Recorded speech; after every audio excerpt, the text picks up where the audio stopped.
आज मैं हमारे देश के जेनजी से बात करने के लिए आया हूँ। हमारे देश के युवाओं से, स्टूडेंट्स से सीधे बात करने के लिए आया हूँ। आप सब लोग समझदार हैं, पढ़े लिखे हैं। मेरी बात को बड़े ध्यान से सुनना और गौर करना। नीट का पेपर लीक हुआ है। हर बार की तरह इस बार भी जांच सीबीआई को सौंप दी गई है। हर बार की तरह इस बार भी सीबीआई ने 10-15 लोगों को गिरफ्तार कर लिया है। हर बार की तरह इस बार भी 3-4 महीने में ये सारे छूट जाएंगे, इनको बेल मिल जाएगी। और हर बार की तरह इस बार भी ये सारे छूटे हुए बदमाश फिर से अगले साल के नीट के पेपर को लीक करने की तैयारी शुरू कर देंगे। मैं आप सब लोगों से पूछना चाहता हूं, थक नहीं गए ये सब सुन सुन के? बड़ी घिसी पिटी सी स्क्रिप्ट है, बड़ी घिसी पिटी सी स्टोरी है। सीबीआई पे भरोसा बचा है क्या? सीबीआई कुछ करेगी? 2017 में पेपर लीक हुए, सीबीआई को जांच सौंप दी गई। आज तक सीबीआई ने कुछ किया? फिर 2021 में पेपर लीक हुए, सीबीआई को जांच सौंप दी गई। आज तक सीबीआई ने कुछ किया? फिर 2024 में पेपर लीक हुए, जांच सीबीआई को सौंप दी गई। सीबीआई ने कुछ किया?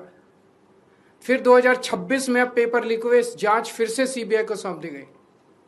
आपको लगता है सीबीआई कुछ करेगी इस बार भी? और 2024 में तो हद ही हो गई। 2024 के जो मास्टरमाइंड थे उनको सीबीआई ने गिरफ्तार किया। कानून के मुताबिक गिरफ्तारी के 90 दिन के अंदर चार्जशीट फाइल होनी होती है, नहीं तो आदमी को ऑटोमेटिक बेल मिल जाती है। सीबीआई ने सो कॉल्ड मास्टरमाइंड को गिरफ्तार किया और 90 दिन में सीबीआई ने चार्जशीट फाइल नहीं की और उसको ऑटोमेटिक बेल मिल गई। क्यों? आपको लगता है कि सीबीआई ने इसलिए चार्जशीट फाइल नहीं की क्योंकि सीबीआई इनएफिशिएंट है? ना, सीबीआई इनएफिशिएंट नहीं है। सीबीआई में बड़े अच्छे अच्छे अफसर हैं। क्योंकि सीबीआई उन्हीं लोगों को रिपोर्ट करती है जो इस देश में पेपर लीक करवा रहे हैं। सीबीआई किसी को सजा दिलवा ही नहीं सकती। एक बार इस सारे देश की भी बात करते हैं। 2014 से जब से मोदी सरकार आई है, टोटल हमारे देश में 93 पेपर लीक हुए हैं, 93। और इनमें अधिकतर paper double engine, triple engine की बीजेपी की, एनडीए की सरकारों में लीक हुए हैं। लगभग 6 करोड़ युवाओं का भविष्य इन 93 पेपरों में बंद था। 6 करोड़ लोगों का भविष्य बर्बाद हो गया इन 93 पेपर जो लीक हुए। इनमें मोस्टली पेपर लीक हुए राजस्थान में, उत्तर प्रदेश में, उत्तराखंड में और गुजरात में। इन 4 राज्यों में सबसे ज्यादा पेपर लीक हुए। इन चारों राज्यों में बीजेपी की सरकारें हैं। तो ये इत्तेफाक नहीं है कि इन चारों राज्यों में बीजेपी की सरकार है, केंद्र में बीजेपी की सरकार है, नीट का पेपर लीक हो गया। और अभी पिछले 1-2 दिन से खबरें आई हैं, ये जो नीट का पेपर लीक हुआ है इसका एपिसेंटर भी राजस्थान है। और इनमें जो 2-4 लोगों के ऊपर सुई गई है वो भी बीजेपी के नेता दिखाई देते हैं। तो इससे शक तो पैदा होता है कि क्या इन सारे पेपर लीक में इनके नेता शामिल हैं या इनकी पार्टियों का या सरकारों का संरक्षण है, या सीधे सीधे इनके नेता ही पेपर लीक करवा रहे हैं, उन्हीं का धंधा है ये।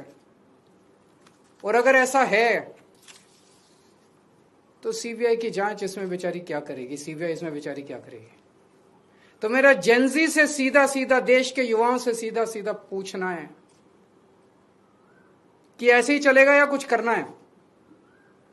ऐसे ही हर साल आप देखो, 2017 में पेपर लीक हुए, उसके 4 साल बाद 2021 में हुए, उसके 3 साल बाद 2024 में हुए, उसके 2 साल बाद 2026 में हुए, अब उसके 1 साल बाद 2027 में होंगे और हर साल पेपर लीक होंगे अगर आपने कुछ नहीं किया तो। अगर नेपाल का और बांग्लादेश का जेंजी सड़कों पे उतर के अपने देश की सरकारों को बदल सकता है, तो हमारे देश का जेंजी पेपर लीक करने वाले मंत्रियों को जेल नहीं भेज सकता है। मुझे अपने देश के जेंजी पे पूरा भरोसा है। ये देश आपका है। इस देश के नेताओं को इस देश में कोई इंटरेस्ट नहीं है। इस देश के नेताओं के बच्चे विदेशों में पढ़ते हैं। हमारे देश के एक बहुत बड़े नेता ने कहा था, जरूरत पड़ी तो झोला उठा के चल दूंगा। मैं और आप तो झोला उठा के नहीं जाएंगे ना। हमारे बीवी बच्चे तो इसी देश में रहते हैं। हम तो इसी देश की पैदाइश हैं। हम तो इसी देश की मिट्टी के हैं। हम तो इसी देश के हैं। हमें तो इसी देश में रहना है, तो बचाना तो इस देश को हमें और आपको ही पड़ेगा। और अंत में एक बात मैं उन लोगों को कहना चाहता हूं जो लोग कहते हैं कि सिस्टम फेल हो गया, सिस्टम फेल हो गया, सिस्टम फेल हो गया।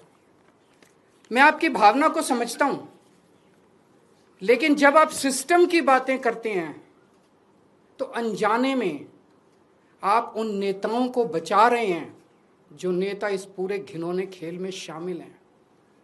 अगर एक के बाद एक दर साल नीट के पेपर लीक हो रहे हैं, तो पैसा सबसे टॉप पे पहुंच रहा है, सबसे टॉप पे। ऐसे ही पेपर लीक नहीं हो जाते, नीट के जैसे पेपर ऐसे ही लीक नहीं हो जाते, पैसा सबसे टॉप पे पहुंच रहा है। तो जब आप सिस्टम की बात करते हैं तो आप उस टॉप को बचा रहे हैं, अनजाने में बचा रहे हैं। मैं जानता हूं आपकी मंशा नहीं है, लेकिन अनजाने में उस टॉप, ये सिस्टम कोई इमेजिनरी नहीं होता, फिक्शन नहीं होता, सिस्टम हवा में नहीं होता। सिस्टम के पीछे लोग हैं। सीधे आरोप लगाइए जो इस खेल के अंदर शामिल है, उनको जेल में भेजिए, सड़कों पे उतरिए, आंदोलन कीजिए और इस घिनौने खेल को बंद कीजिए।